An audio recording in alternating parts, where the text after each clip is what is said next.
and let the recording start because we are a minute over time. So I'm going to go ahead and let you all take it away. Ok, fine. Muy buenas tardes. Me quedo ante ustedes su humilde servidor Eric Romero at your service. Dr. Maldonado, say hello, please. Good afternoon, everybody, and we're so pleased to see so many people in our session, knowing that we're at the end of the billing. So I hope you find this interesting, challenging, and reflective.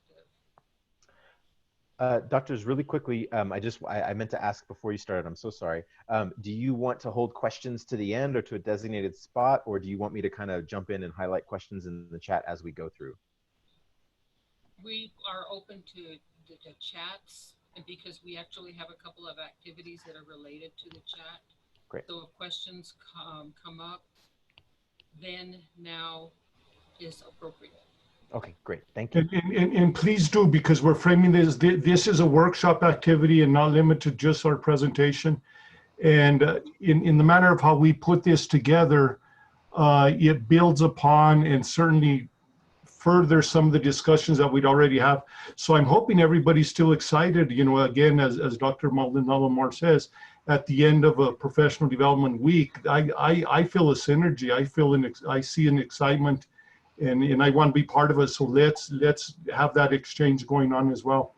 So real quick, and again, so as to allow for that exchange to take place, we're going to go through some key concepts. And I think the concepts oftentimes are the drivers in and of themselves, is understanding to the degree that we elaborate and understand where these concepts give us foundation. It should give us creativity and allowance to explore more and new ideas. Now, the presentation as a whole, we frame it from an interdisciplinary discussion. We draw from social work, we draw from anthropology, we draw from cultural studies, from humanities, draw from education, we draw from business, and many disciplines are included within this presentation. And so I frame it in the sense that, you know, ourselves as being a comprehensive institution, we also want to look at that interdisciplinarity and use it as a foundation for us to do not only continued work, but alliance formation as well, that we could continue to help each other, particularly in the areas of social justice and such. So within the concepts, we're also going to take a tight look at really kind of what this concept of culture is. And again, I recognize that for many of you, you are the choir, but please, you know, let's look at the intricacies of, you know, what these concepts are about and use them as points of discussion. We'll address this idea of diversity and amplifying it so that it's an inclusive diversity. And consequently, the discussion on power and privilege will be tied in. We have some component area of working with intersectionality, but given that that was significantly a part of Dr. Lopez's and Dr. Valenzuela's presentations today, we're going to limit our elaboration on that. The main focus is going to be looking at questions of implicit bias and microaggression and providing suggestions and self-awareness exercises so that we all come to recognize that we all are burdened with implicit bias, and we are privy and we have agency to really dealing with the issues of seeing microaggression, doing something about it, as being that minuscule but very important demonstration of bias and racism and chauvinism and such. So we have a couple of exercises that are tied in, dealing with identity, privilege, microaggression. And again, as we framed here as a final comment, it's really to utilize the latter part of this discussion, but inserted within our presentation, that we certainly use it as an opportunity to dialogue around these important ideas. So if I could allow myself to present the idea of culture, and I draw this from my home background, my background discipline, which is cultural linguistic cognitive anthropology. And so this idea of culture is a very, very profound concept. And we toss it around, frequently, and we're using it. It's been part of our discussion for the last 3 days. But to the degree that we elaborate further on it and operationalize it, it helps us to be more clarifying in the work that we do. So they're patterns. Culture consists of patterns that are explicit and implicit. And it's also identified and demonstrated by means of behaviors and transmitted by symbols. So again, in looking at culture, we all also want to look at it from a semiotic lens in understanding, where is that deep meaning that goes along with the sign and the symbol, the signifier, the relationship that helps us to identify that. I often speak about this idea, and Maestro Sandoval was speaking about that earlier today or in some of the other sessions about Taco Tuesdays and Fry Bread Fridays. And those are behaviors, those are embodiments of culture, but they're cultural, but they're not culture in the sense, because culture is so much deeper, it's an understanding. Much of culture is certainly the achievements of human beings that are embodied within artifact, but the deeper meaning is the more important aspect of understanding what culture is. The core of culture is certainly, we often allude to this, traditional ideas and their attached values. Now we're going to make a distinction and consider that as traditional folkloric heritage culture, but that's not all there is. There's popular culture, and there's a lot of different kinds of dimensions. It doesn't have to be, culture doesn't have to be this sense of being in place for hundreds of years in the patrimony of a community, etc. Culture is all about us. And so again, in elaborating on this concept of culture, it allows us to recognize we learn culture from one another, and these cultural communities don't have to be aged or historical. Cultural systems are also the products of action and are conditioning influences on further action. So culture is a dynamic system which benefits from traditional insight, traditional perspective, but it could be modified. It's a synergy as well that allows for new ideas incorporated in. Again, I'm learning how to use my phone from my daughter, and I'm hoping she learned some elderly wisdom from me. But I'm learning much from a language perspective and much from a practical action perspective as learning from her as well. So it's not just one way, it's multidimensional and multi-directed as it's transmitted. Culture, again, is this idea. It's symbolic and emphasizes skills, knowledge, attitudes, values, motives, and perspicuity. And I'm going to keep coming back to that idea of perspicuity, perspective and worldview.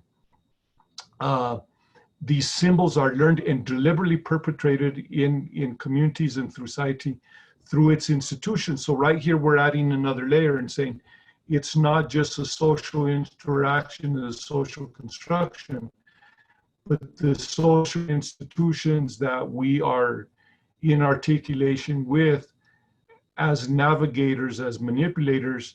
These institutions also reflect these cultural values and are part of the culture and the communication system. Culture is socially constructed. It's not static in the sense that you repeat it, you replicate it, you understand it, and you transmit it to others. It's part of a process. And so social construction, as utilized in social sciences and humanities and cultural studies and such, is a very powerful heuristic tool for us to understand how this is a dialoguing process. It's a dialectic. And again, I emphasize this idea that it's co-constructed, and so therefore, again, reflects a dynamic and not just a static presentation and transmission. It's a sum total. And I'm drawing a lot of these definitions and explanations, like I mentioned, I draw them from anthropology and other cultural studies, sciences and social sciences and humanities and such. But culture is not limited in the privy of anthropology in itself. That's why I mentioned many of our disciplines have cultural elements, cultural discussions in place within curriculum and discourse. And I'm glad to say that, again, to the degree that we elaborate on that further, that all disciplines have their version, have their discussion, have their emphasis in understanding cultural learning and culturally relevant curriculum, the more powerful we become as an institution. Collective programming of the mind that distinguish one group from another. So again, you know, we know that there's an in and out effect, an insider-outsider effect that goes along with culture. And it may be evident just as simple as an initial greeting. Many of you recognize that Native American communities, their initial greeting is a biographical orientation as to who they are, where they come from, their clan and their family members. I was brought up with that tradition of demonstrating service to others, that Eric Romero a sus órdenes, Eric Romero su servidor.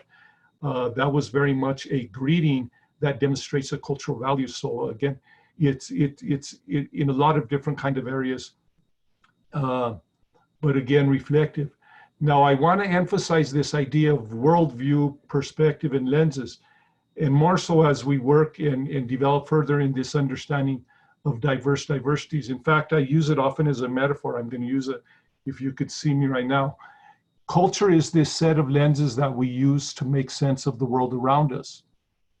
And again, socially constructed, it's inserted within communities and communication system, et cetera. But we don't all use a single pair of lenses. During the course of the day, during the course of our lifetime, during the different social contexts and social institutions we find ourselves in, we use different sets of lenses.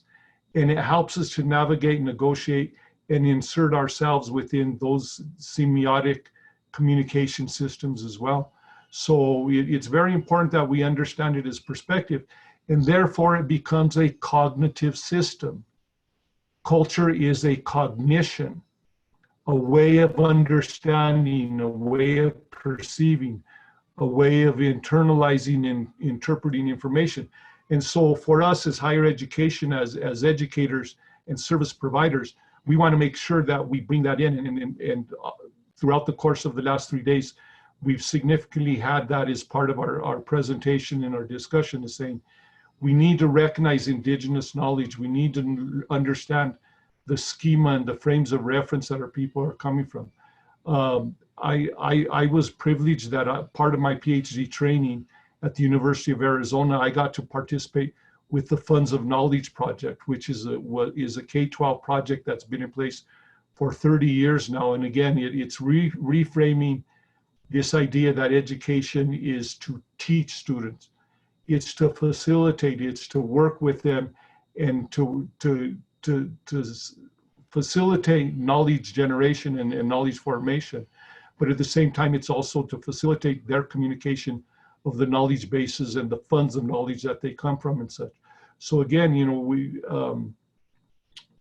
from a K-12 perspective, we work with them oftentimes with early childhood and elementary education, say, you really have to recognize where kids are from and build upon prior knowledge and such. But oftentimes we move away from that from a higher education perspective and assume because they've been successful and they made it into school that they're already comfortable, familiar, and willing to be invested with the canon-based knowledge that we work with. But we also understand with culturally relevant curriculum and different kind of strategies of incorporating cultural diversity into our classrooms, our instruction and such, we need to move from that paradigm and be more facilitated. Now, again, this idea that cultural diversity, we identify and how we recognize it. And more so again, I mentioned a heuristic skill and ability for us as educators is to recognize that cultural diversity may have an outward appearance, and oftentimes it shows up on imagery, right? Within the image, your skin color, your race, your gender, your age, those show up as salient, overt indicators. But when we look at languages and that perspective, ideologies, epistemologies, etc., those are below the surface. And so we got to warn ourselves and be careful that we're not making those those judgments of a person in looking at their outward appearance as an indicator of where their cultural values and their cultural perspicuity and orientations are.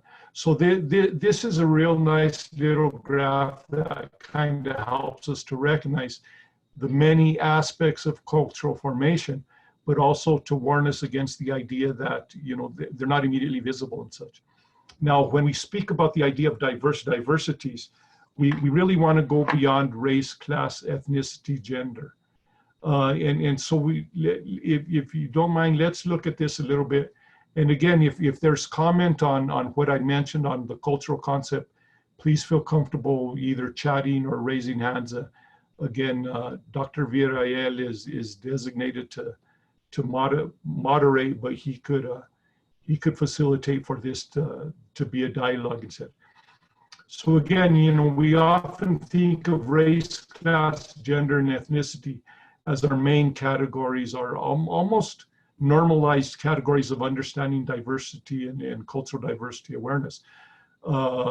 We've within the last couple decades, we've had a strong orientation of understanding sexual identity preference, LGBTQ+, and understand the spectrum and the non-binary understandings of what identities could be come in place. But we also kind of want to take into consideration some of these other areas. And for us as educators, recognize that within our student body, within the corpus of our classroom, we may have students that reflect several of these different generational age groups. I'm a Generation X, no, I'm a boomer. Yeah, I was going to cheat and lie about it, right? I'm a baby boomer. I'm from the 50s. Does that mean that I'm limited to a certain way of understanding or a certain kind of world schema, et cetera, et cetera? Not limited to, but it was part of my foundation. And recognizing that Generation Y, the millennials, Generation Z, and there's been modifications of that as well. You know, there's a whole line of discussion and nomenclature that goes along with these generational differences. But again, age has a difference as well, and it makes a difference in cultural orientation. I do remember black plastic dial-up phones. There's a lot of things that I remember that my children, you know, think of as coming from the 19th century rather than from the 50s and the 60s and such. But anyway, generation has a bearing as well. We speak often about ability levels as well as part of a cultural distinction and a cultural diversity. Disability, and within ability, it's not only a disability or full ability spectrum, but really understanding athleticism as part of that cultural continuum. We have a lot of athletes on campus, and athletes are trained to be part of teams. Understand team, gang, sorority, fraternity, etc. Those are cultural configurations that have those symbolic communications in place. They have internal meaning, and they have, you know, criteria for being part of the group or being outside of the group, etc. So these are many levels that we want to consider. And again, we're going to get to the intersectionality of saying most of us insert ourselves within many of these different categories. We shouldn't and couldn't be identified, but from one singular aspect of cultural identity and insertion. Again, you know, coming out of the presentation previous with Dr. Valenzuela and Maestro Sandoval, they spoke again about the idea of multilingualism, bilingualism, and language abilities, and looking at it that for people that are multilingual, it's a cognitive ability, it's a capacity, it's an asset, but in particular cultural or social configurations, it may be looked upon as a deficit or a limitation. And so again, we need to change that around and say, no, we want our students to be multilingual. We want them to be able to benefit from a multiplicity of reasoning and cognitive abilities that are sponsored and developed by means of multilingualism. We bring this one in here as well. If you're not familiar, Highlands has been a very significant institution in its attentiveness and support of Dreamer, DACA, undocumented and international students. And again, the question is, how well do we embrace not only the recognition that we have these students amongst us, but also understand that their perspectives can contribute to the overall intelligence and academic discussions here on campus. Again, spirituality, religion, that's not always visible when we look at our student body. You know, it may be a multiplicity of different kind of belief systems that people are working with. I'll finish up these other ones real quick. Body image, and I like this idea because there's cultural configuration, cultural insight that goes along with that. In fact, for me, one of the alarming ideas is that the number one reason for bullying at a high school level is based on body image. If you're not that perfect dress size, you could be teased and bullied and such. And again, so body image in of itself is a cultural configuration, etc. Political ideology, family composition, recreational pursuits. I have, if I were to turn the computer around, you would see that I have horses in the backyard.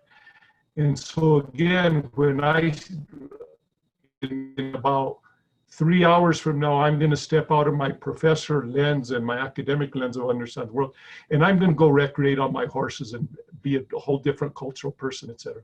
Now, for me, this rural-urban continuum, I'm from a small town as well. Now, I recognize significantly and sincerely that coming from a small town gives me some advantage, gives me some privilege, but also may be a limitation in other areas as well. Gangs, affinities, learning styles, etc. You know, you get the message.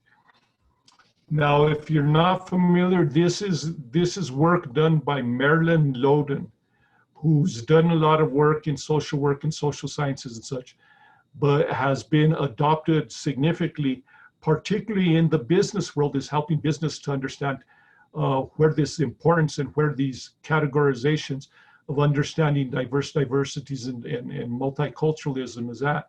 And it's kind of, how would I say, a slap in the face, because business could turn on a dime. You know, successful businesses are successful because they could retool, regenerate, reinvent themselves within a 2 to 3 month period. In many ways, on the questions of diversity in the workplace and diversity and inclusion sort of discussions, in some areas, they're way ahead of what higher education has been.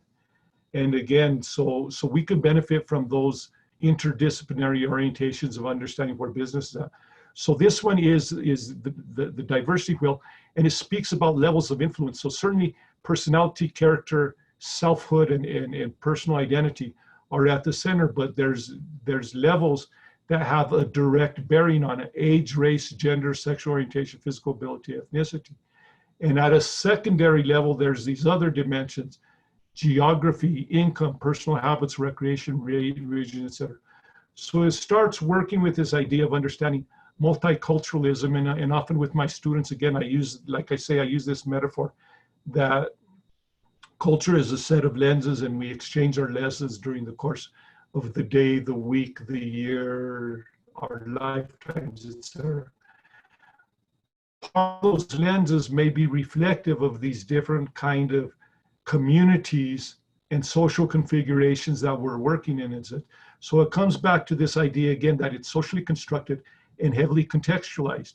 Heavily contextualized in the sense that right now, I frame myself as an academician, a scholar, a diversity educator. Tomorrow morning, I may be embracing a different cultural identity. When I'm around my family, I don't speak this way. They warn me not to speak this way. They chastise me if I speak this way. So we all are multicultural, not only in the sense of how we're affiliated with these different affinity groups, etc., but in the manner of how we navigate in and out of them. So again, just some synthesizing ideas. It's socially constructed. In some areas, social or cultural identity may be scaffolded, which says it goes through a series of steps as far as getting to a certain kind of level of where identity is. It's very dynamic and it responds to different social contexts. We change our lenses around, we change our identity, we change register and speak differently. And so for that sense, it's very much amorphous and complicated. It changes around, it's dynamic, it's creative. Gloria Anzaldúa really does some wonderful work in her discussion of third space and the Nepantla borderline discussions in helping us to identify that. That's a blessing, that our identity allows us to be creative because we're navigating different kind of contexts and borders and such. And again, I want to throw this in here because this came out a couple times. Talking with people and hearing their story are probably potentially the best mechanism for us to understand where there's complexities and where those intersections are at. Okay, Dr. Moore, will you lead us through this first exercise activity?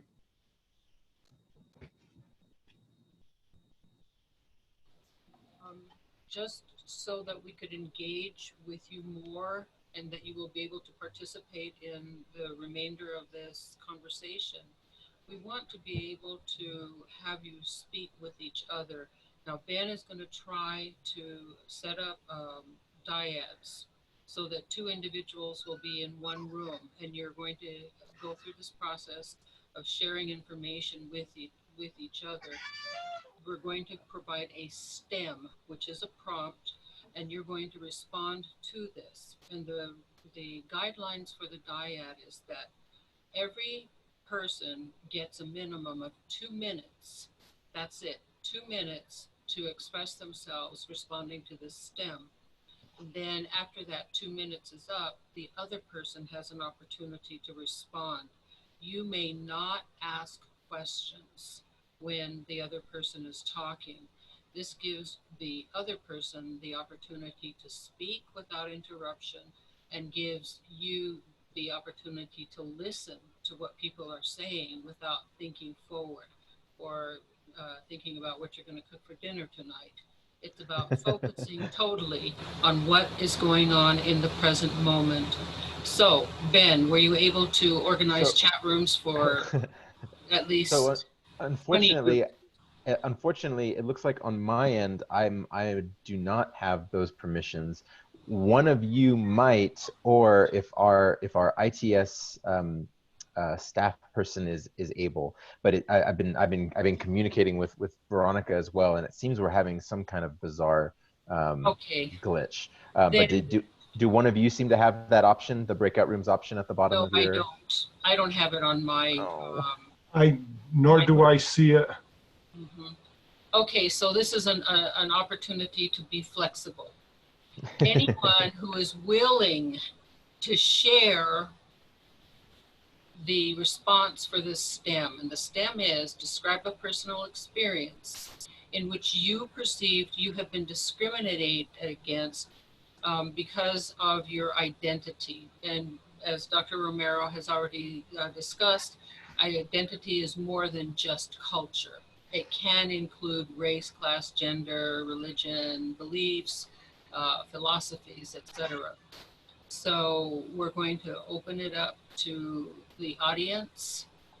And this means that, Ben, you're going to have to scroll through all of these people. So one, we could do it as both a chat or a dialogue. If people want to make comment, please raise your hand and Dr. Villarreal will call upon you. Yeah, please feel free to use the raised hand function in the participants. That might be easiest because that's much faster to scroll through than scrolling through everyone's videos. But yes, as Dr. Romero said, please feel free to use the chat as well. Well, perhaps either Dr. Romero or I will launch this dyad so that you have an idea of what it looks like, what it sounds like. So I will go ahead and start by describing my own personal experience and what I perceived as an act of discrimination based on my identity. There have been many times in my life where others couldn't quite place me, and they made assumptions about who they thought I was, which actually, and we're going to talk about this later, became an act of microaggression. And for example, I have been told before that being a professor, etc., and not knowing that, somebody would say something like, you're very articulate, without thinking that it's offensive. Or I've had an experience where somebody asked me, because I was very quiet in a group setting, if I didn't speak English. Or I've been in another situation where somebody has assumed that I was Korean, that I was Hawaiian, that I was Mexican, that I was a light-skinned black, or that I was even, they couldn't describe me. And they said, well, what are you? Just coming right out and asking, what are you? So throughout my personal and my professional life, I've had to educate people about my identity if I felt comfortable enough in doing so. But my identity is very complicated. It's very complex. Knowing that I am female, I am educated, I am first generation Mexican American, I am from multiple ethnicities and cultures. So combining all of these, we can't be contained. And because we're so, I guess, organic in who we are as human beings, we're always changing, we're always growing. So that's my 2 minutes. I could do a 2-minute. I want to tell a story. My undergraduate work is from the University of Colorado in Boulder. I was there during the mid-70s when civil rights movements was taking place, but the chauvinisms and the sexism and the racisms were very prevalent and were out there. You know, the university at that time was an affluent school with wealthy kids going there so they could be close to the ski slopes. In an introduction to sociology, not to pick on sociologies, I love my brothers and sisters there. In an introduction course, we did a little bit of this sharing, and to some degree, it was an invitation, share a little bit of where you're from, who you are, et cetera, et cetera. And I shared that I was born at home like my brothers and sisters. I was delivered at home by a partera, a midwife, in the adobe home that my grandfather had built. And for me, there was a sense of pride of my being, you know, rural and coming from a self-reliant family tradition, etc. And it was the professor that disparaged me and made fun of me and asked if I was from Mexico, when I clearly stated Southern Colorado, which was Mexico at one time, so there was some accuracy there. But this was a professor that publicly shamed me in front of other students. And again, it gave me a taste of what that university was about, but at the same time, it sponsored a little bit of my rage to make sure that I would get through in a 4-year program. Now, do we have anyone in the audience who wants to share a personal story about their identity, intersectionality, and acts of discrimination or microaggressions? I see Sarah Corey Rivas' hand, if you want to jump in. Sure. Yeah, I just wanted to share my experience. I don't know if you can see me. I can't see me. Yes, we can. Good to see you. Okay, good. Yeah, so I came to Highlands 10 years ago as a trailing spouse.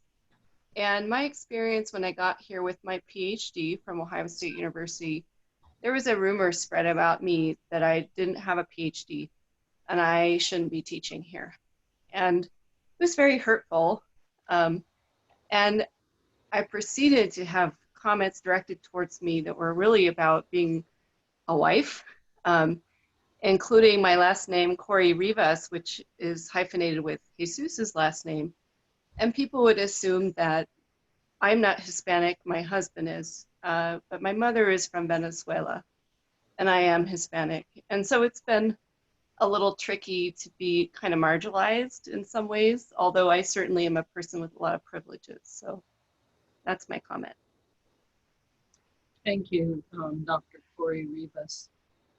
So Yeah. a lot of these types of responses or experiences are prejudgments, and they're usually groundless. Do we have another person who is willing to share? Norma wrote something in chat. Norma, do you want to speak to that some more, or do you want to let that speak for itself? I could just let it speak for itself. I mean, I don't want to take away from anybody else. I can't see chat for some reason because I'm sharing my screen. I don't have a chat discussion going. I want to share something. May I? Yes. Yes, and then Daniel Olufemi has his hand up as well. Well, mine isn't too long, thank goodness, but I was in a work environment at one time where one of the administrators said to me, well, you are Hispanic, aren't you? And I looked at him, I don't remember what we were talking about, and I looked at him and I said, yes, that's my heritage. And then he said, well, you are Catholic, aren't you? Because you're Hispanic, you should be Catholic, right? And then I've also had an instance where someone said to me, well, I thought you were white. And I'm looking at this person wondering, what are they referring to? And then you don't speak like we do. You're educated, obviously. You don't speak like we do. You don't act like we do. So basically, I didn't belong in that group, I guess.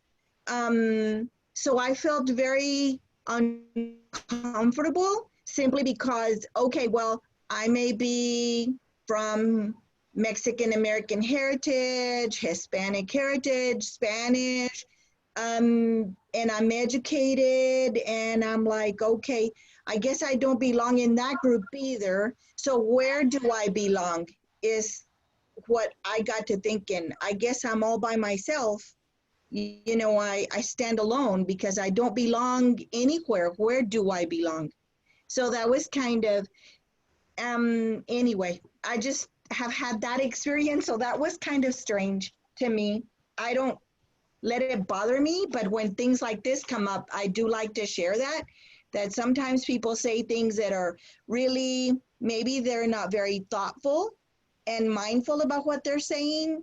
And I think with that, I try to keep that in mind when I talk to other people, especially my students in the classroom, and try to, you know, share. Sometimes you share experiences and it kind of helps them to also understand and tell them, you know, you need to value who you are. That's so important, and your culture and your language, and so to have a voice.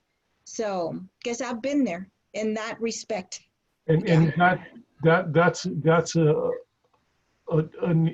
precise example of where this idea of where implicit bias could tie into stereotyping and microaggression as well.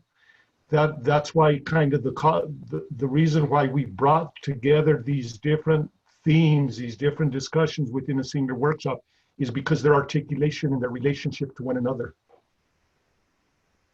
Ben, you said there was somebody else who wanted to share? Yes. Yeah, go ahead, Daniel. Yeah, I would just like to contribute to my lived experience in Fargo, North Dakota, where I live, and then I work in Moorhead, Minnesota, because that's where the university that I had worked for was located.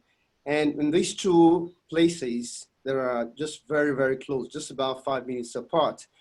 You have Black people that are basically predominantly refugees. So when I took up my appointment and I started working at the Minnesota State University in Moorhead, and I was being introduced to the faculty, there was one particular person who became a very close friend of mine. just assumed that I was a refugee, wasn't used to African American, coming from different cities in the United States to live in Fargo or Moorhead.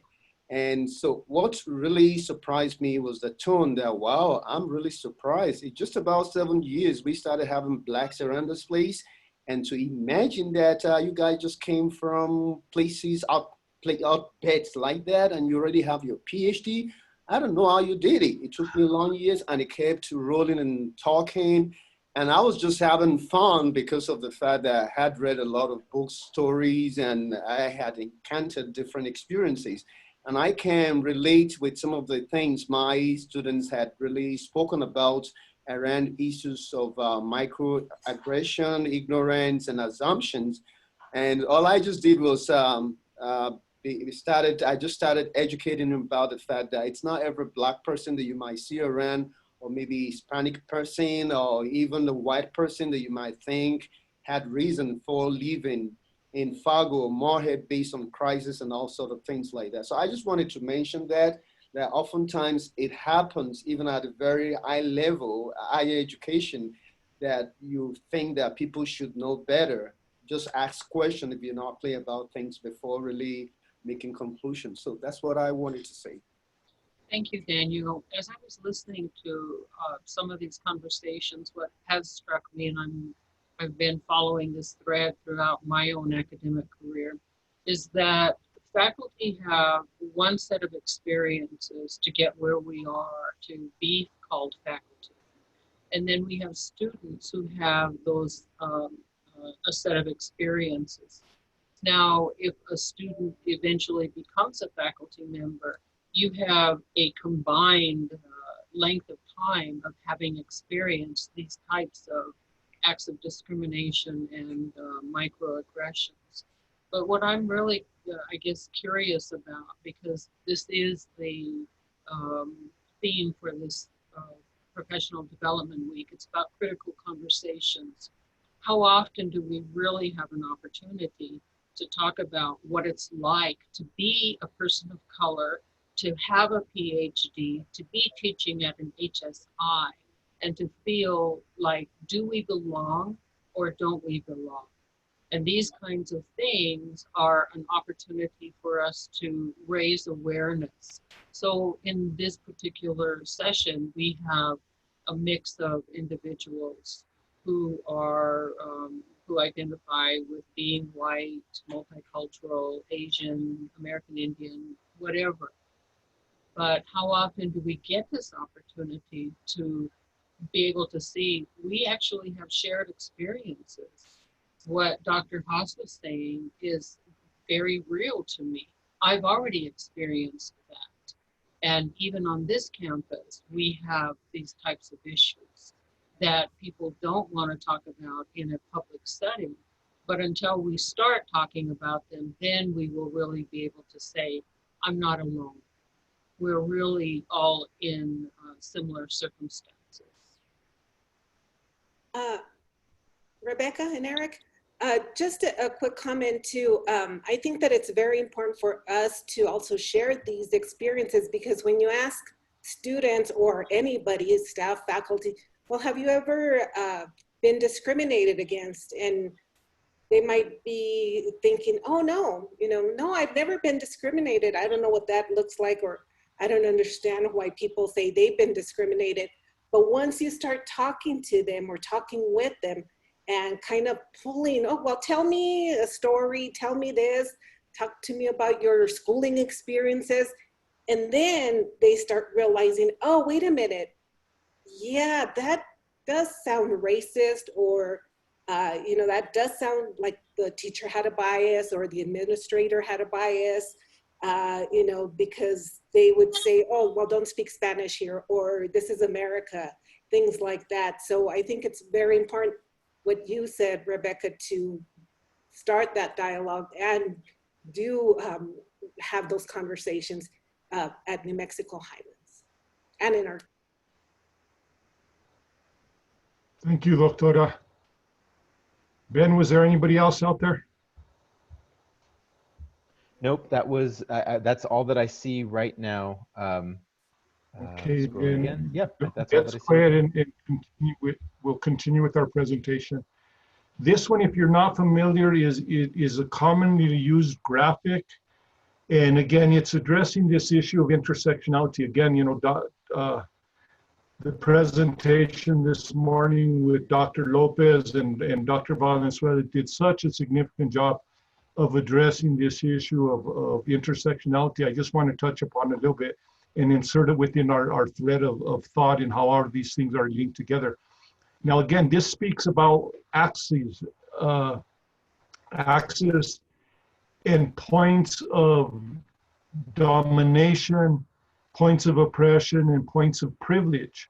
So again, if you look on the outer circle, these are some of these cultural categories that we spoke about. Gender, religion, age, education, et cetera, et cetera. But when we recognize that along these particular lines, their sense of privilege and their sense of domination or oppression or disenfranchisement. Now, in the manner that we're framing the idea that we are all multicultural and very complicated, we don't exist and navigate on a singular axis.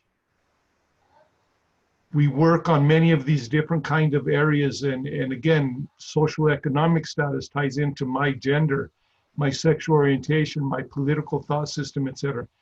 And so again, this idea on intersectionality is very important for us to understand not only the complication, but how far it exacerbates and complicates the idea of understanding this power issue as it relates to privilege and such.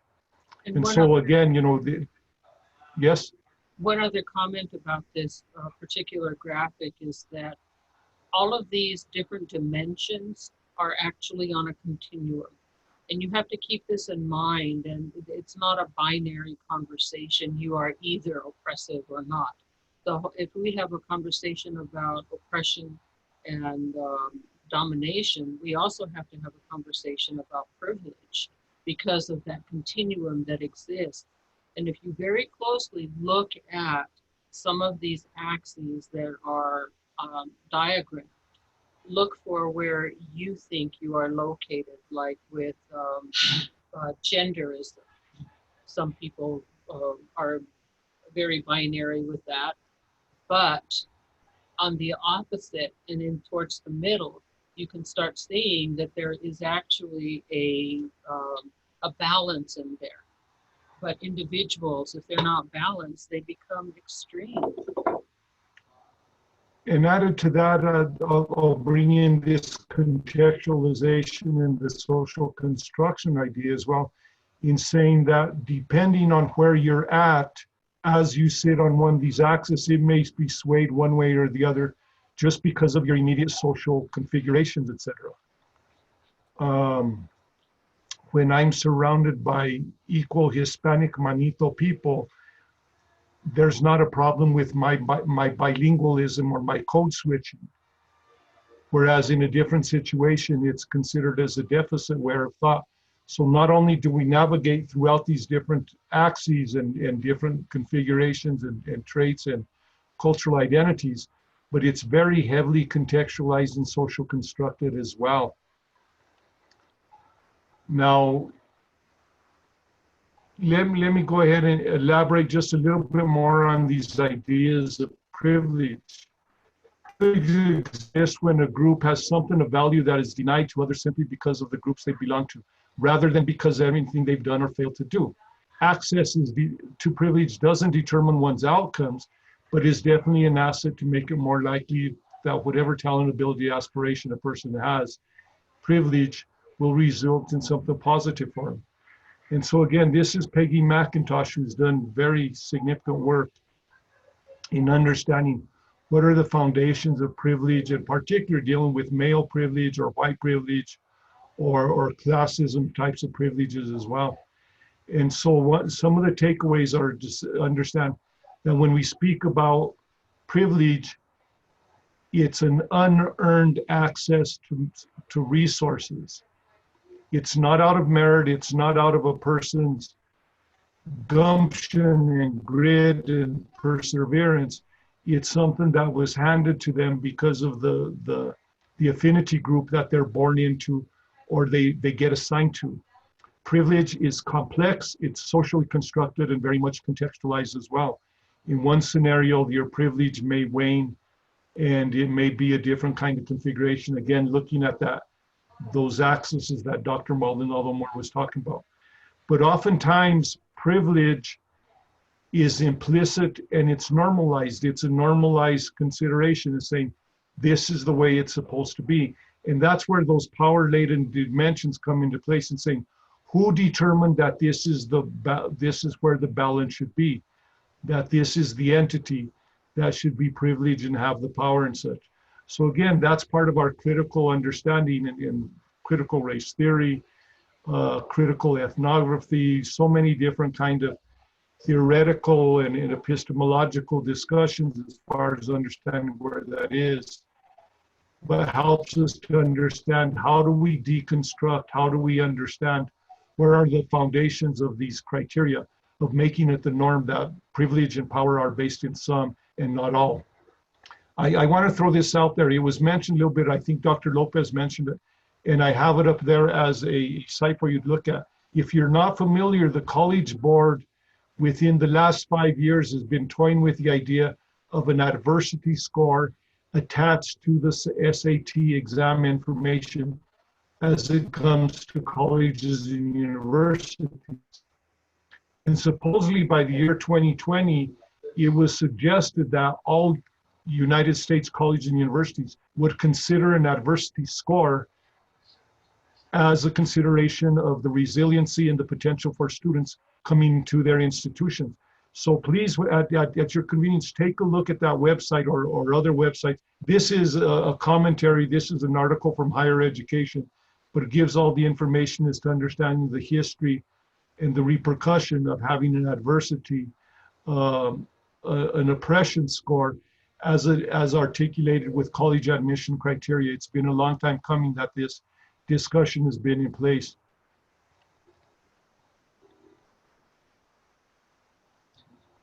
Dr. Romero. Doctora, will you lead us through this exercise? It's now 10 till. Do we want to give everyone a break, or do you want to do the exercise first? Well, why don't we do the exercise first and then a break? That way they could think about the action, the activity. Okay. Do you want to show the video first or just launch into the Let's do the exercise first. Okay, for those of you who are out there in Zoom land and are actually paying attention, I would like to ask you to consider this activity on privilege and oppression.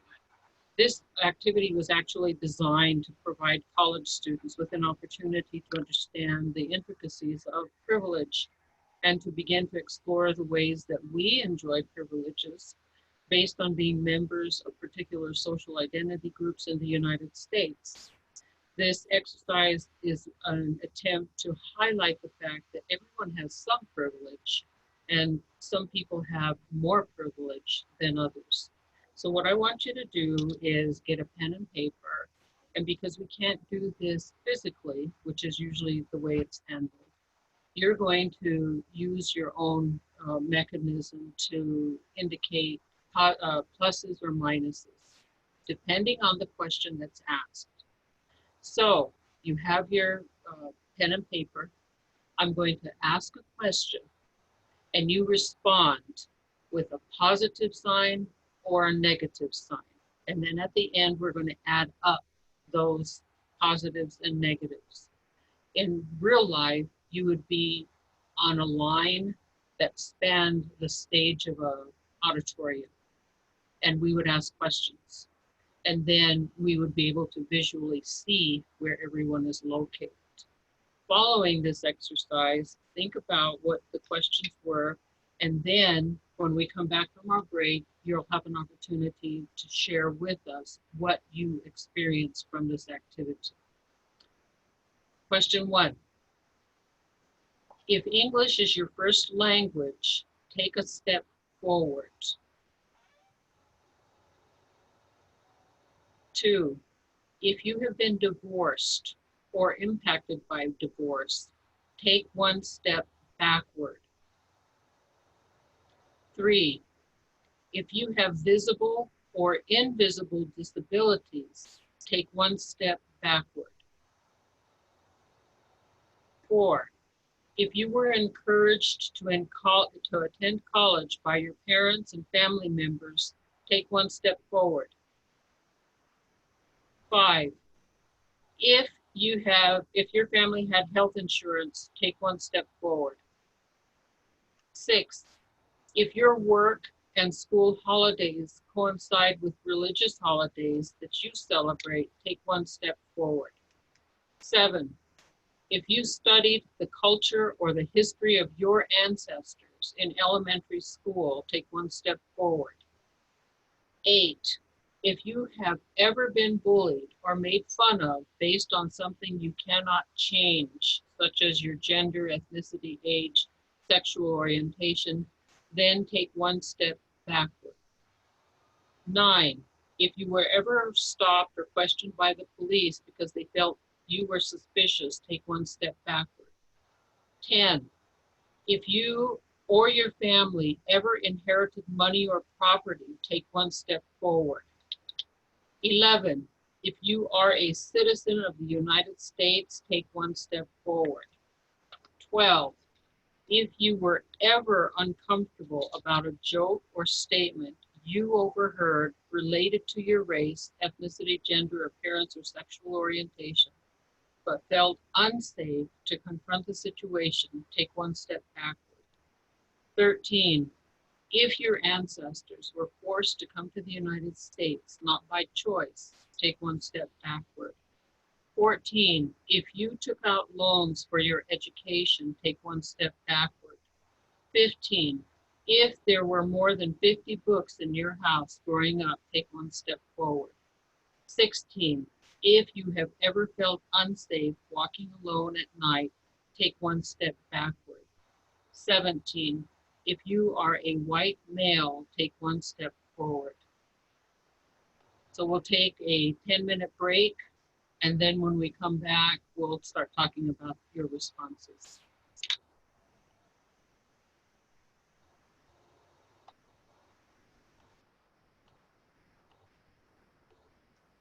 I'm going to go ahead and pause the recording for the break, just so that there's not like a giant 10-minute lag in the recording, which will also increase the size. So I'm going to go ahead and pause it, and then I will restart it when we come back.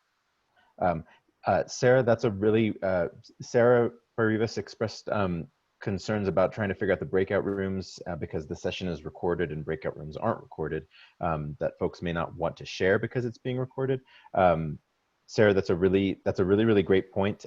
Unfortunately, I think we're stuck without the breakout rooms. Whatever the issue is, a solution has not come through yet. But what we can do is if we come to another section in which folks want to share, I can pause the recording at those moments as well. Thanks, Ben.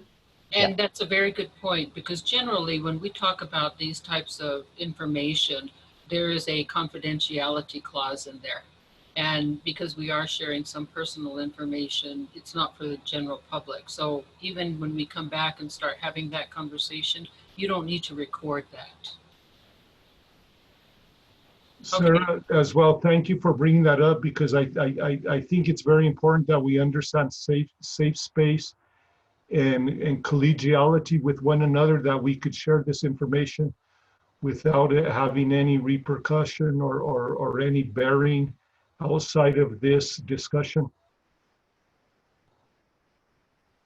Okay, I'll go ahead and pause the recording now for the break, and we'll see everybody in 10 minutes.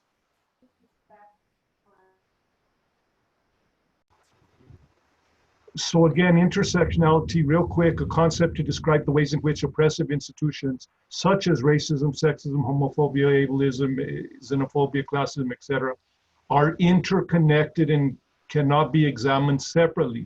So in our understanding of, where inequity lies, we need to be aware that it's not along a single axis of cultural identity. It's not just gender specific. It's not just class specific. It's how these all are intersecting and how it has an impact on us as individuals as we navigate through these different systems. I'm going to do this one. The importance of understanding intersectionality is it allows people to understand each other at a variety of levels rather than a singular trait or persona. Again, Doctora, you were mentioning as a female, you're not just a female, you're all these other entities, all these other configurations as well. And it would be pitiful or limited on me just to see you and understand you, the complexity of your life, your personality, your character from a singular axis. So again, intersectionality broadens our range of understanding. So it helps us not only to understand the person, but the relationships. And again, this important point is the idea of alliance formation. How do we demonstrate solidarity with one another because of shared experience, even though it's not the same trait? Doctora? Just one quick comment. We received something in the chat that I think is a perfect opportunity to address.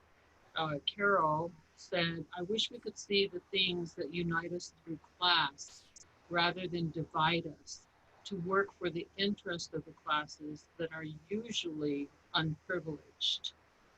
Now, we are in an academic setting, and all of us who are participating in this forum have these multiple intersectionalities.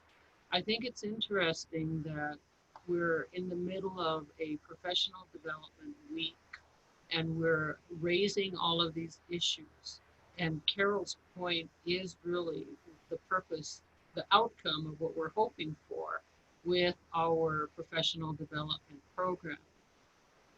For example, both Dr. Romero and I have been involved with the President's Council on Diversity, Equity, and Inclusion for many years, and that this forum has actually been working towards uniting people so that we're all addressing issues that impact everyone on this campus and not just a few of us. And if you were to look at the membership of our Diversity Council, we have all kinds of people who have come and gone representing different intersectionalities. So if anyone is interested in attending any of our programs, becoming a part of the council, then all you have to do is connect with us, and we'd be happy to have you present. All of our meetings are public. They're open to the public. Can I ask you, is everybody familiar with the Neumeier statement? Neumeier statement? You may recognize it from bumper stickers and tattoos and such. It's the one Neumeier is a Protestant minister during the Holocaust. And he has a statement that says, well, first they came for the trade unionists, and I wasn't a trade unionist, so I didn't worry. Then they came for the communists, and I wasn't a communist, and so I didn't pay attention. Then they came for the Jews, and I wasn't a Jew, so I didn't pay attention. Then they came for me, and there was nobody else to say anything. And then I'm misphrasing it, to some degree, but it's a statement on solidarity and alliance formation. And as Dr. Maldonado more mentions, part of our intention, not only with this discussion, but part of the work of the overall of the Diversity Council is looking at alliance formation. And again, the idea, it's not to share oppression or have an oppression Olympics, but to understand that the systems that are at root to sexism, the systems that foment classism, are all the same systems. And so consequently, our work could deconstruct it from a multiplicity of different perspectives, but we're still dismantling where these structures are in place that we can make change and equity possible. And what Norma... Let me mention this last piece. So again, the alliance formations, but as well for us as academicians, this concept of intersectionality serves as a methodology for a lot of research and for understanding, again, much of the work that needs to be done. It's a very important heuristic concept to be able to work with. And then what Norma Valenzuela also said is that we're really doing alliance and collaborative work.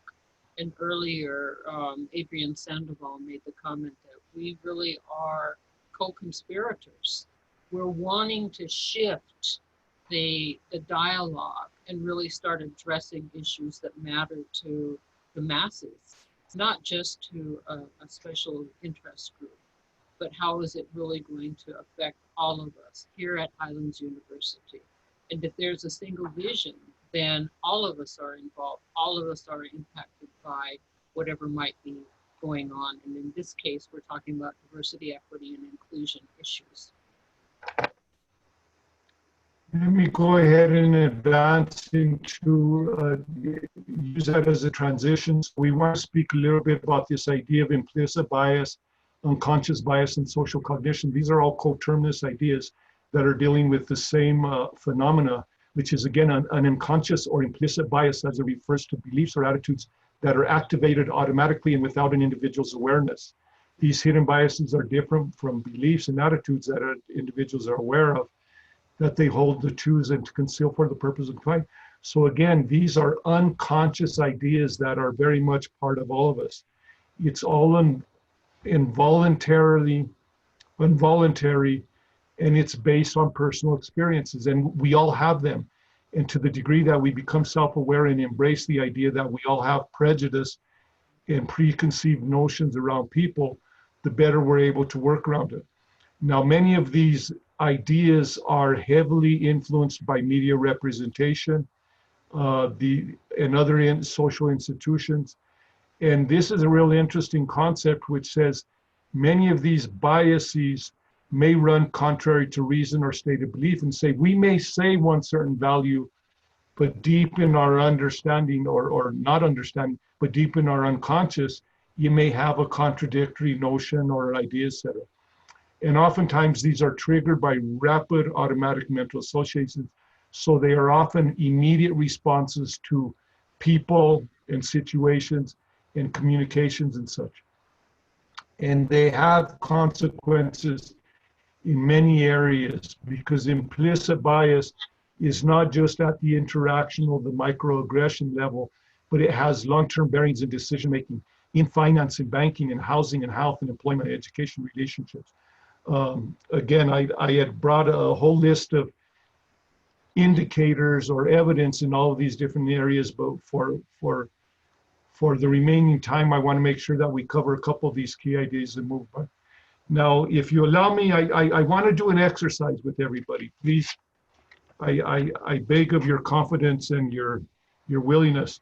So let's do this as a visualization. So I ask you first to close your eyes. And I want to walk you through a scenario, and I'm saying visualizing and putting some faces and entities and bodies to this story, this anecdote. So you're going to a conference. You'd been invited to go to a conference, and you're going through the airport. In the airport security, they have an individual that's being detained, and this individual is right in front of you. So you're a little bit bothered that it's going to influence you because you're running a little bit late for your flight. As you're getting past that, you're walking through, and there's a custodian that's cleaning up a spill that had happened on the passway. So you're detained a little bit more in waiting for this person to let you by. But this person does ask you for your pardon. Once you get to the plane, there's an open door, and the attendant mentions to you that you just barely made it in time. And as you're walking in, the pilot stands up and welcomes you to the flight and addresses you to please sit down so that way they could get started. So you spend your pleasant evening at a restaurant, and at the restaurant you overhear a couple as they're making plans for an anniversary trip. So the conference you're going to is a technology conference, and you're really excited, and when the chief CEO of the company stands up this individual predicts that it's going to be a banner year for software developers, and that's the area of expertise that you work with. Okay. Open your eyes, please. Now, in your visualization, the person that got searched by airport security, was that an elderly woman?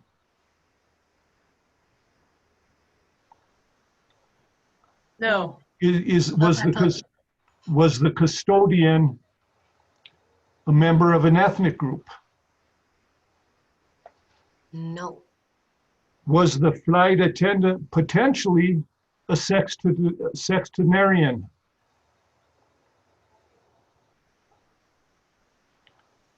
Was the pilot perhaps a female of color? The restaurant, was the married couple a gay couple? And the CEO of the company, the software industry company, potentially, was he a disabled veteran? Or was she an athlete?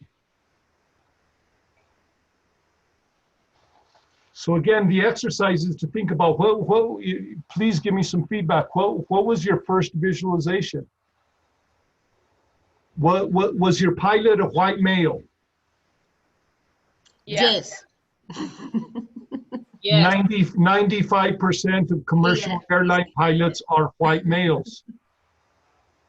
So there's a little bit of foundation to that stereotype, right? Mm. Well, how about the other areas? Who did you visualize in those positions, etc.? Let me ask you this, did anybody envision the married couple as being a gay couple? Nope. I'm going to go ahead and pause the recording. Let me go through this real quick because we're going to make this PowerPoint available to you.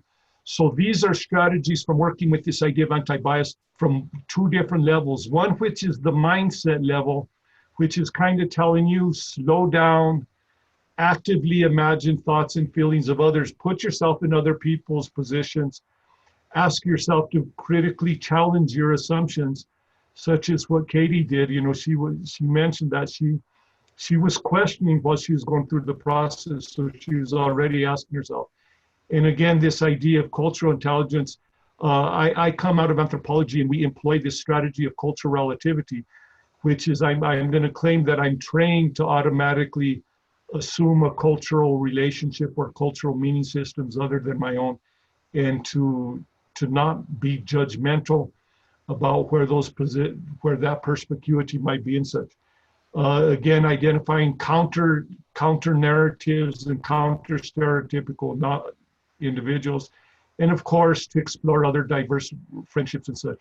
At least you be at that high end of privilege and you travel the world and you've met with people of all cultures and languages and creeds and religions and abilities and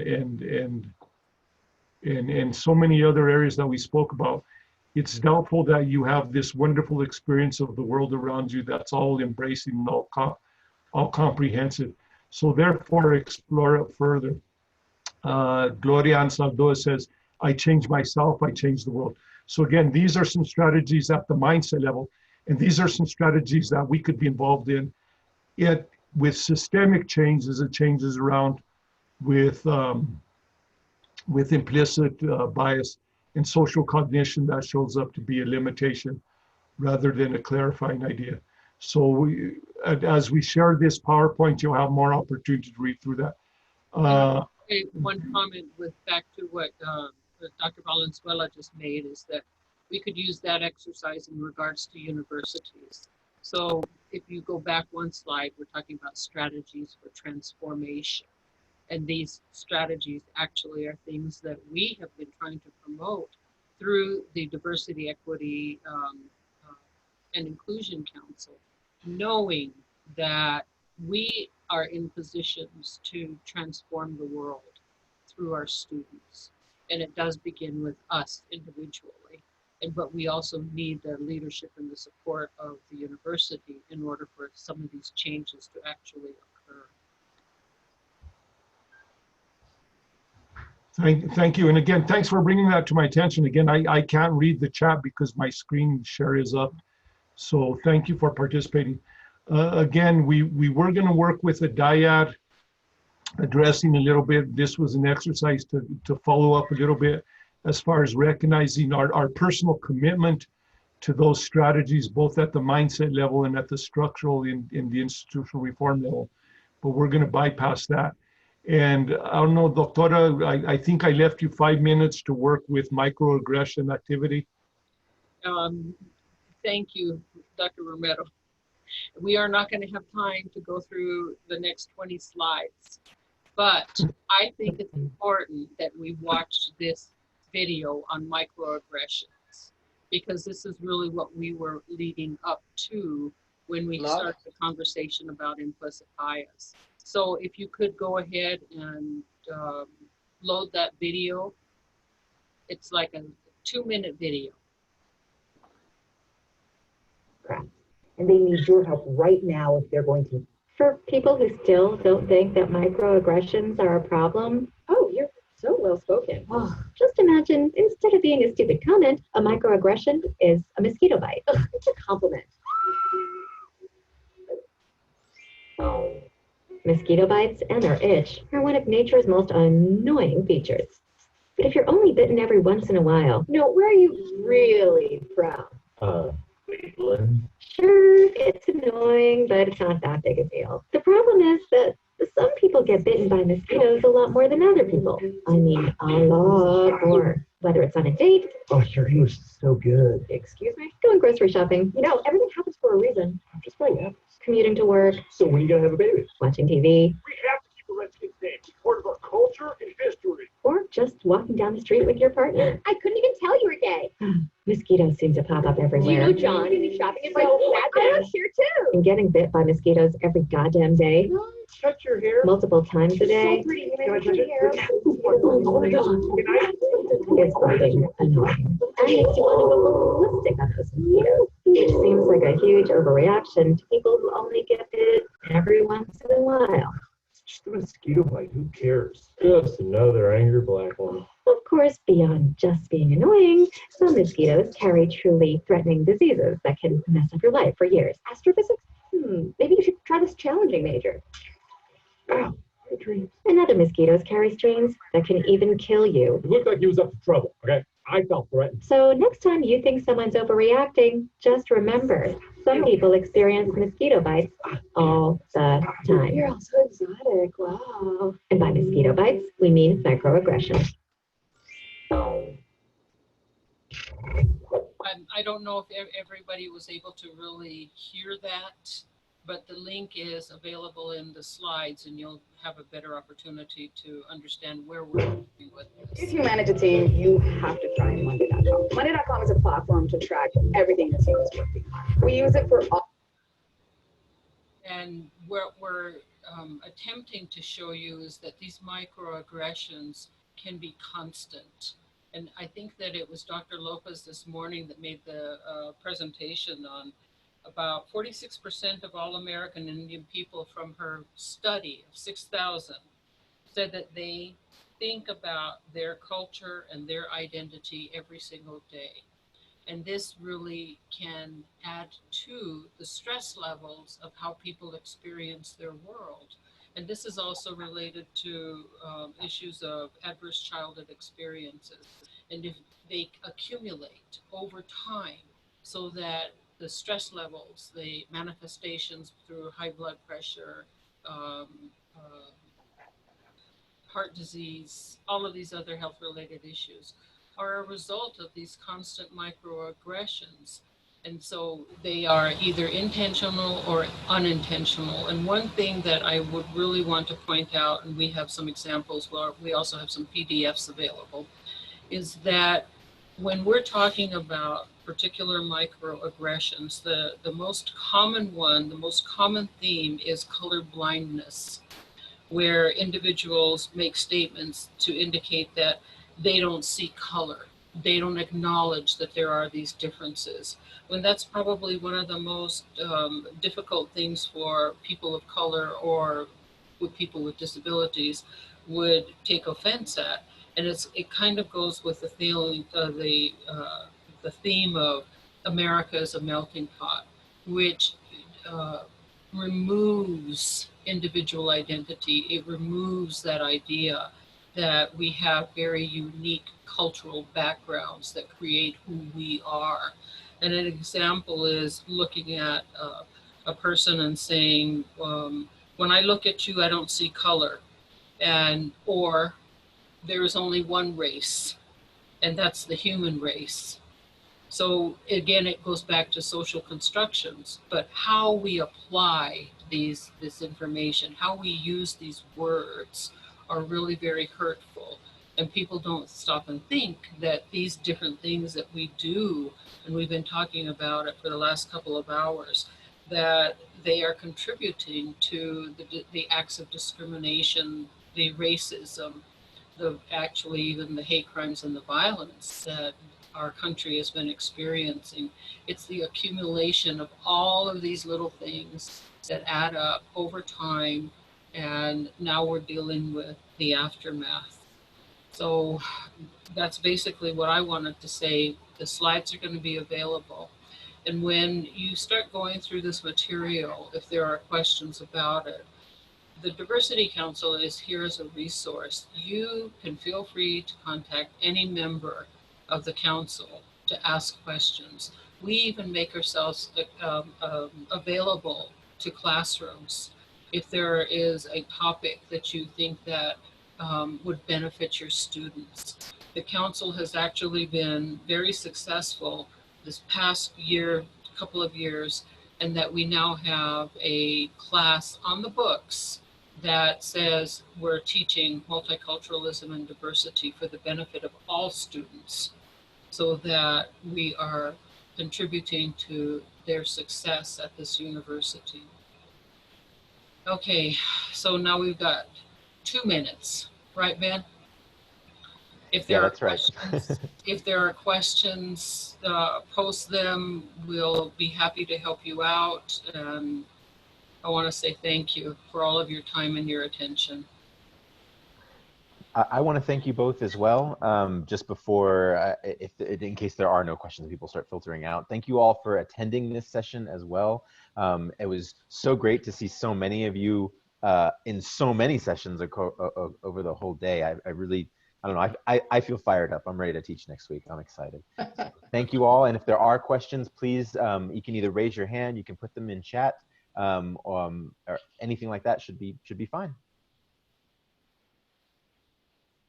I want to say thank you to Rebecca, to Eric, to all of you who has been involved in this, because we have enough work these weeks, and you have been leading this with such an important subject that it makes us shake inside to all of us. So it's an uncomfortable or not comfortable topic. Thank you, because I think it makes us better professionals, and at least reflecting on this, it makes us better people. So thank you, Margaret and Eric mostly, and Veronica and everybody who has been behind. If I can mention again, you know, to the degree that please consider that the Diversity Council, we're available to help out, but also we're going to be rolling out, we're working on website development and at the university portal site, which will be having a whole lot of additional resources in place, so that, you know, for self-tutoring, so for exploration, for student research, civic engagement, et cetera, we really want to do a higher level of sharing and using that media, the website, is a manner of doing it, so that again we're doing alliance formation, and we're building ourselves as a community of engaged scholars, as a cadre of action-oriented practitioners, so that way it's not dependent on a office or administration or any individual, but we all take this on as a challenge and move accordingly at our own pace in our own areas of desire and influence and power, so that we can in fact make substantial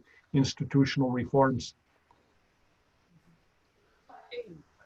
Awesome. I'm gonna. Dr. Corey Rivas had a question. Yes, that's fantastic. Yeah, I'm just thinking about what you're saying about micromessaging and body language and Zoom. And I'm just thinking ahead in Zoom world. if students are interrupting each other in meetings, or how to do some Zoom etiquette that prevents these kind of things that can feel pretty offensive to people and unintentionally. So are you asking us how we would address this? Yeah, what kind of Zoom etiquette might prevent this kind of talking over each other? Or I know Ben has some rules for engagement that he shared before, but that's imagine students that get talked over in every class they have in a day, how that makes them feel over time. So I just didn't know if there's some kind of Zoom etiquette.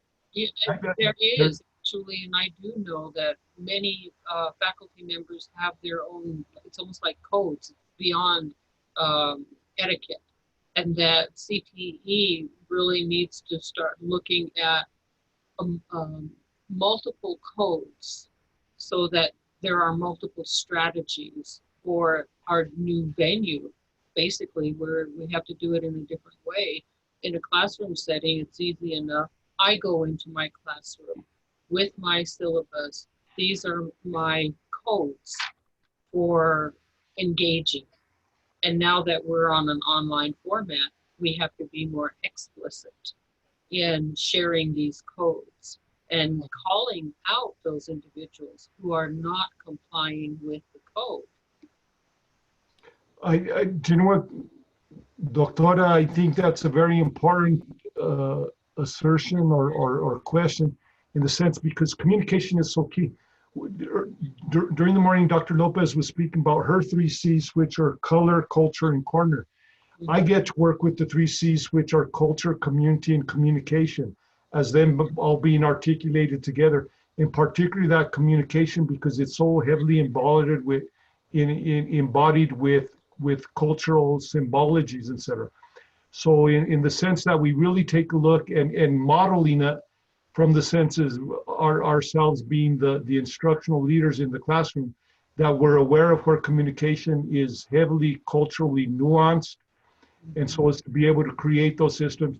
And I agree that if we start setting protocols and parameters, or at least getting the idea out there, is that this is proper etiquette, and including that cultural framing again, for people to be aware. It may not necessarily have an impact that day, that week, but eventually, if we all have some kind of assertiveness in place, that we're mindful of our communication styles and our individual communications, then again, we change around the culture. The culture changes a communication and an interaction at a time. And I know the provost is going to send out some guidelines for COVID in our syllabus, I think on Monday. I don't know, it would be wonderful to get more guidance on some etiquette.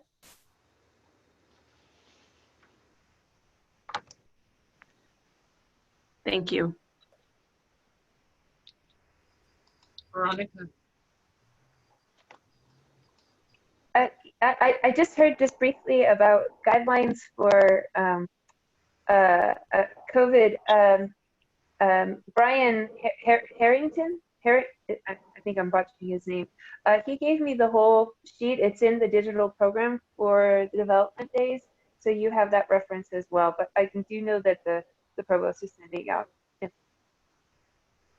information as well. But we tried to put things in there that would be helpful. Where's our host? Like Dr. Villarreal, are we done? I believe so. I do not see any more questions or hands raised. So I'm going to go ahead and end the recording. And again, thanks everybody. Thank you. It was very enjoyable. Thank you.